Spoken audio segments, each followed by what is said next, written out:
I think we just need some practice. Okay? Let's start practice with something easy. Okay. Let's say you're married. You're a husband, all right? You're married. I want you to repeat after me. I love my wife. I love my wife. That's pretty good. A little more enthusiasm, please. I love my wife. I love my wife. There you go. That's good. You're good at this. You can do this. You know, you've got the skills. All right. Now, wives, we're not going to ignore you. I'm not going to tell you. Your husband knows you love him. You know what he wants to hear from you? He wants to hear this. My husband's a good man. My husband's a good man. Repeat after me. My husband's a good man. Oh, come on. You didn't convince me of any of that. You husbands are pretty sorry in this room. That's all I can tell you. Let's try that again. My husband's a good man. Of course he is. Isn't it wonderful to be able to say that? Isn't it wonderful to share that good news? Now, if you're not married, I have excluded you, so let's do something for all of us, okay? And you need to know, if you can say this with enthusiasm and mean it, you have got a message for the world that the world really wants to hear. You know what the words are? I love my life. I love my life. Can you say it? Some of you are saying, I can see it already. Some of you are grinning because I do love my life. So practice. Let's say it. Repeat after me. I love my life. I love my Don't get ahead of us, okay? Okay, practice it again. I love my life. Can I tell you a story about a 13-year-old boy whose mom had been chasing every handout the government could give her and had moved him from house to house, and in the midst of helping them move, I may have told you this story, 12, 13 years old, a fine young man. He ended up in gangs in high school in Memphis, Tennessee. He's a great young man with lots of promise, and we were sitting in the truck waiting for it to quit raining so we could continue moving their junk from one place to another that wasn't going to last very long, and he knew it, and he was looking forward to changing schools for the third time that year. He looked over to me and said, I hate my life. And do you understand that the world is full of people walking around who, if you were asking them to describe their feelings for their life, that's what they would say. I hate my life.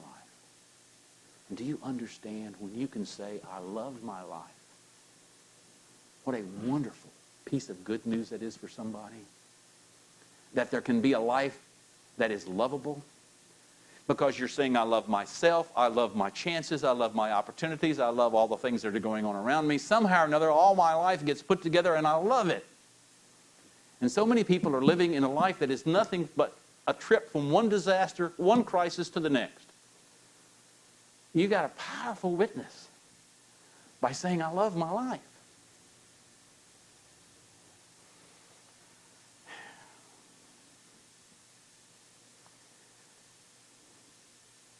Here's the life most people know. This is from what is these days my favorite worship song. Seems like all I can see was the struggle. Haunted by ghosts that lived in my past. Bound up in shackles of all my failures. Wondering, how long is this going to last? Then you, capital Y, then you look at this prisoner and say to me, son, stop fighting a fight that's already been won. I'm redeemed. You set me free. So I'll shake off these heavy chains, wipe away every stain. Now I'm not who I used to be. I'm redeemed. All my life, I've been called unworthy. Named by the voice of my shame and regret. But when I hear you whisper, child, lift up your head. I remember, oh God, you're not done with me yet. I don't have to be the old man inside of me because his day is long dead and gone. I've got a new name, a new life. I'm not the same, and a hope that will carry me home. I am redeemed. You set me free. So I'll shake off these heavy chains, wipe away every stain because I'm not who I used to be. I'm redeemed. I grew up in a world you didn't talk about your faith. You just didn't. We were Presbyterian. That was enough. But not only that, everybody I knew was a Christian and went to church. What would be the point? What I know now is that world no longer exists. And the world that does exist, do you get this? The world that does exist gives you credit for whatever it is you believe.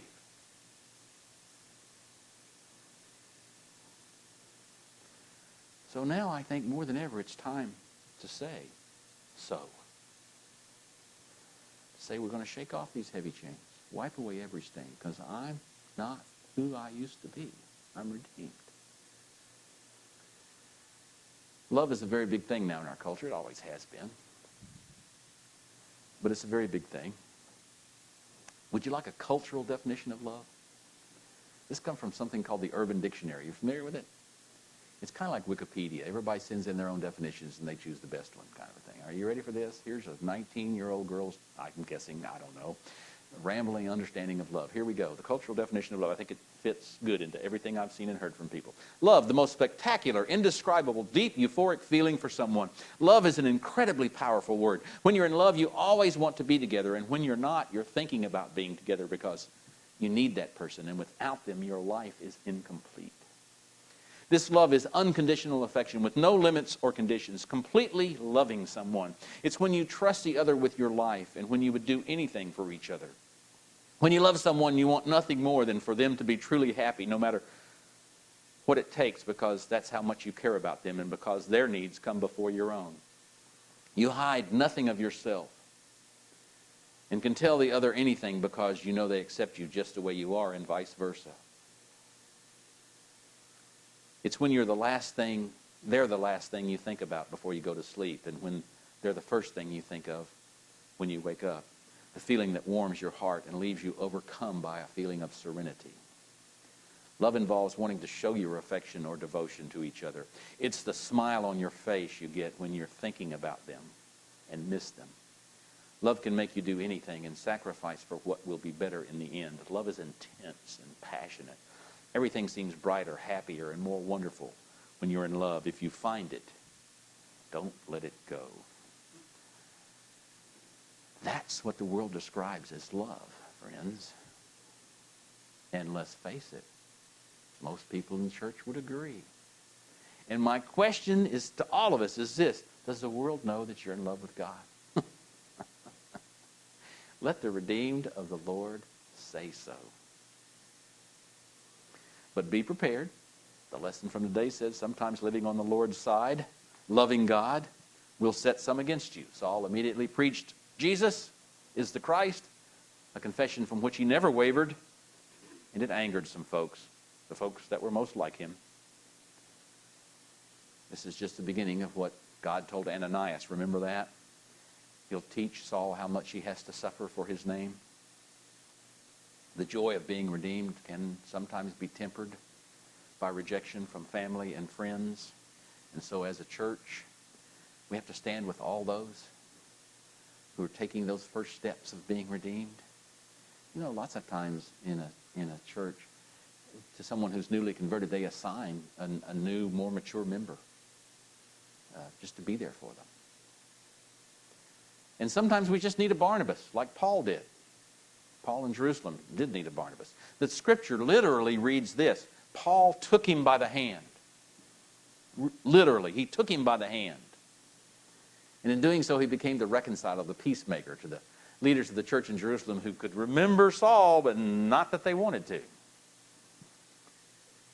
And Saul once again returns to that message that God has given him that seems to infuriate the Jews. But I need you to make sure you understand all this just didn't happen bing, bing, bing. To put together a chronology of Paul's life is tough because there's no place that it exists in Scripture. There's pieces here and there. And one of the pieces that Paul himself describes in Galatians is he says that when he left Damascus, he went to what he called Arabia, and then back to Damascus and on to Jerusalem for a short time. So this isn't all like one day after the other.